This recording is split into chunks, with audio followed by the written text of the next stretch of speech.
Bem-vindos, bem-vindas, meus irmãos e irmãs, aqui para o nosso encontro Palavra Viva. Que Deus nos abençoe, nos dê a graça de compreender sempre um pouco mais a respeito dele mesmo. Nós queremos sempre crescer na presença de Deus. Sem Deus nada podemos fazer, com Ele tudo podemos e com Ele não há necessidade. No encontro de hoje, nós queremos ver aqui Jesus. Marca o encontro com seus discípulos em um monte na Galileia. O texto de Mateus 28, 16 a 20, registra o mandato missionário. Entre outros pontos claros, como fazei discípulos meus, ou ensinando-os a observar tudo o que vos ordenei, algumas frases mais fortes assim de nosso Senhor, falando a um grupo que o reverencia e ao mesmo tempo duvida.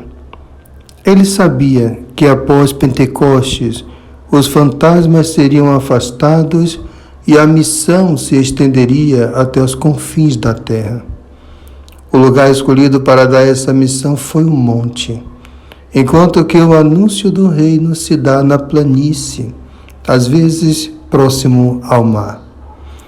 O monte está ligado à constituição do reino, como nós podemos ver em Mateus 5:1. A transfiguração do nosso Senhor também acontece em um monte, quando ele é visto em seu esplendor. Até mesmo a profecia sobre o reino messiânico foi dada sobre um monte, mesmo Mateus em 24:3.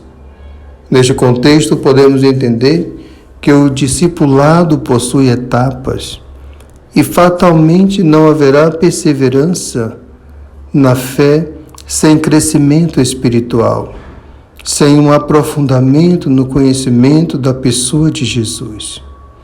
Dizia São João Paulo II, conhecer Jesus é o melhor presente que qualquer pessoa pode receber. Fazê-lo conhecido pelos outros é o melhor presente que podemos dar. Pois bem, importante lembrar que o anúncio, o convite do reino é para todos.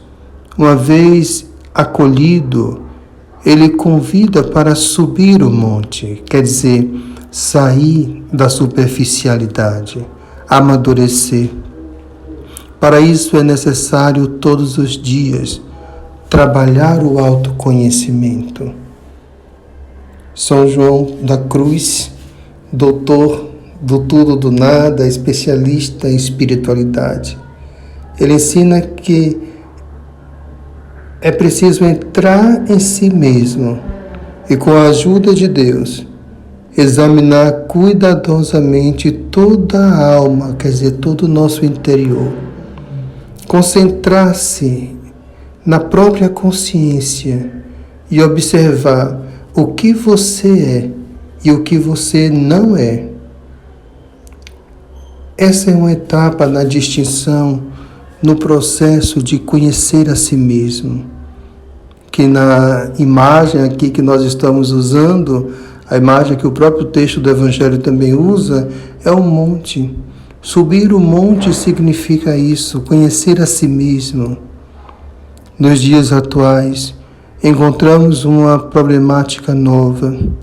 Pessoas batizadas, às vezes até ordenadas, que permanecem na igreja, porém já não mais professa a fé católica. Subiram ao monte e preferiram morar na praia, fazendo companhia aos que antes fizeram essa opção. É difícil imaginar como alguém que se aproximou de Jesus pode deixá-lo. Essa atitude se justifica sob a ótica da dissimulação e da falácia, da mentira que a sociedade se revestiu, sobretudo porque esse câncer social entre os que creem e muitos não se protegeram contra tantos ataques sutis. Podemos levantar um questionamento. Por que tantos que subiram o monte se perderam no caminho, exatamente quando deveriam anunciar o reino? Qual sua opinião?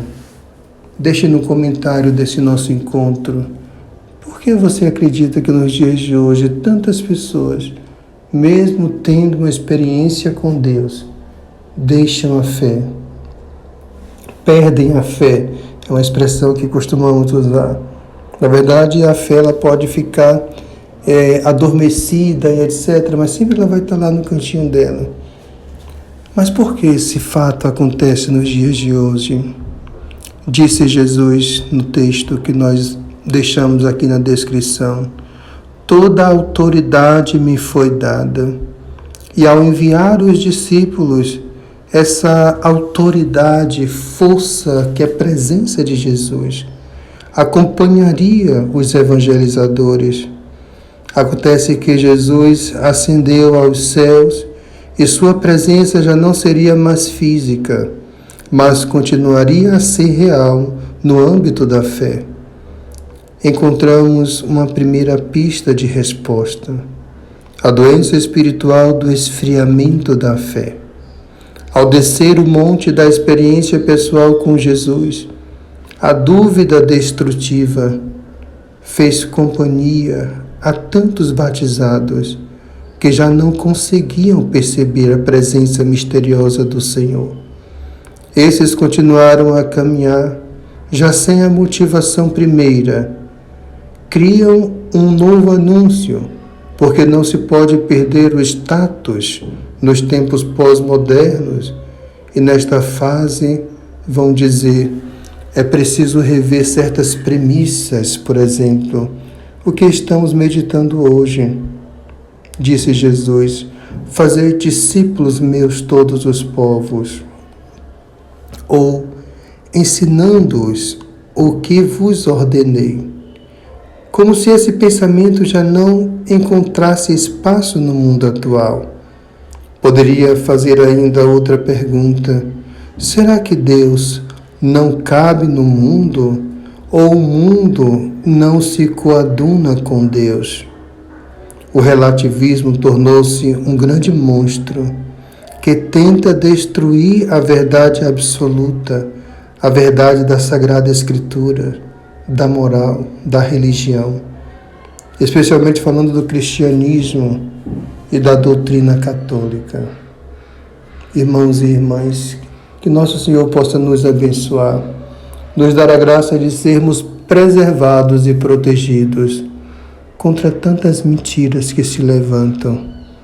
Que nosso Senhor possa cada vez mais proteger a sua igreja e dar a graça a todos os batizados de uma profunda conversão, de um profundo conhecer a si mesmo.